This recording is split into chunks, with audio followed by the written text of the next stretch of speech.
पहले हमने कृतवाच्य से कर्मवाच्य वाक्य बनाना सीखा। अब कृतवाच्य से भाववाच्य वाक्य बनाना सीखेंगे, यानी कृतवाच्य वाक्य से भाववाच्य वाक्य कैसे बनाते हैं। तो भाववाच्य में कर्म होता ही नहीं है, मूल कर्ता की दो स्थितियां होती हैं, उसके आगे से लगता है और उसका उल्लेख ही नहीं होता है। जैसे मैं अब चल नहीं सकता, तो इस वाक्य को हम भाववाच्य में कैसे बदलेंगे, मुझसे अब चला नहीं जाता, है ना। दूसरा देखिए, भाववाच्य में क्रिया सदा एक वचन, पुल्लिंग, अकर्मक तथा अन्य पुरुष में रहती है। तो यहाँ जाता क्या है, एक वचन है और जाता एक वचन क्रिया है, एक वचन में वचन एक है, जाता मुझसे चला नहीं जाता, जाता एक वचन हो गया और जाता जाती ऐसे होते ना, तो जी जाता क्या होगा, पुल्लिंग हो गया। और अकर्मक क्रिया इस तरह से हो गई कि मुझसे अब चला नहीं जाता, यानी कि क्रिया का सीधा संबंध कर्ता पर पड़ रहा है, इसलिए जहाँ पर क्रिया का सीधा संबंध कर्ता पर पड़ता है वो अकर्मक क्रिया होती है, इसलिए अकर्मक क्रिया है। इस तरह से ये समझ में आया होगा।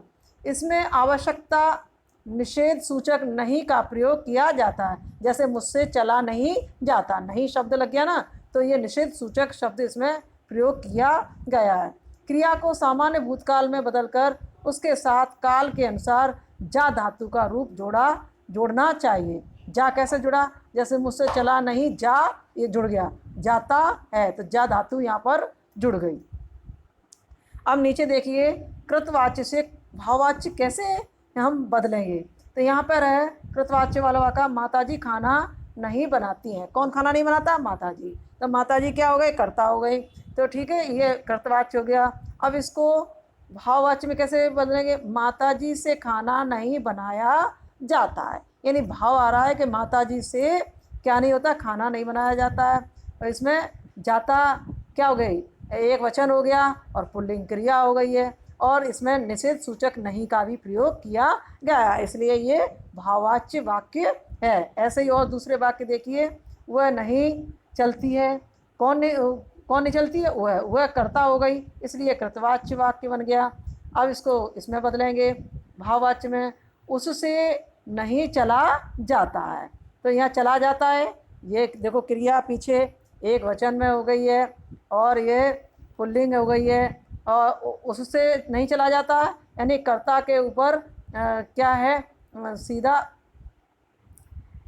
क्रिया का असर पड़ रहा है, इसलिए कर्मक क्रिया हो गई। तो इस तरह का वाक्य भाववाच्य कहलाएगा। अब आगे देखिए, रमेश पुस्तक पढ़ेगा। कौन पुस्तक पढ़ेगा, रमेश। रमेश कौन है, कर्ता, और क्रिया इसमें भविष्य काल की पीछे लगी हुई है, तो इसी के अनुसार हम यहाँ पर अगला वाक्य भाववाच्य में परिवर्तित करेंगे। तो पहला वाला वाक्य कौन है, कृतवाच्य है। और दूसरे वाक्य में देखिए, रमेश से पुस्तक पढ़ी जाएगी। तो रमेश से लगा दिया ना, क्या होगा, पुस्तक क्या होगा, पढ़ी जाएगी। तो ये भविष्य काल की क्रिया पीछे हो गई। अब ऐसे देखिए, आओ अब चले, ये कृतवाच्य का वाक्य है, आओ अब चला जाए।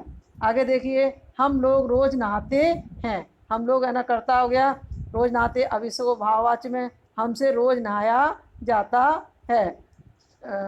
अगला वाला वाक्य देखिए, गीता नाचती है। कौन नाचती है, गीता। गीता करता है, तो ये कृतवाच्य वाक्य हो गया।